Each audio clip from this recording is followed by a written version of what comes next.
මේ තියෙනවා try කරන්න ඕනේ chicken devel එකක්. ආය හදලා බලන්න මේක නම් සුපිරි අක්කා.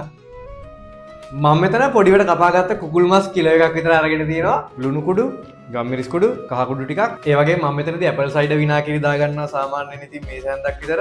ඔයාලට ඉතින් ඇපල් සයිඩර් තියෙනවා ඇපල් සයිඩර් දාගන්න නැත්නම් නිකන් විනාගිරි හරි දෙහි හරි දාගන්නත් පුළුවන්.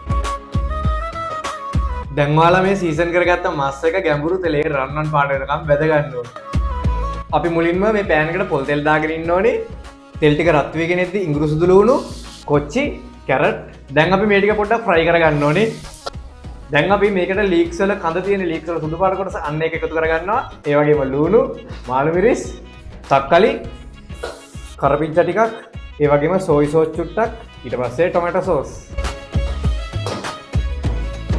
මෙතන ලුණුයි කෑලි මිරිසුයි ගම් මිරිසුයි තියෙනවා. ඒක ඔයගොල්ලන්ගේ රසායන ඕගොල්ලෝ දාගන්න. ඒ වගේම අපි මේකට සීනි මේසන්දක් විතරත් එකතු කරගන්නවා. ඒත් එක්කම මේ බෙදගත්ත චිකන් ටිකත් මේ වෙලාවේදී එකතු කරගන්න. අන්තිමට ලුණු කොළ දැන් මේ කලවම් කරගමු.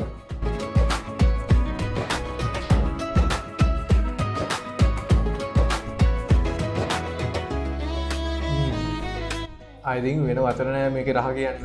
මාරම රසක් තියෙනවා.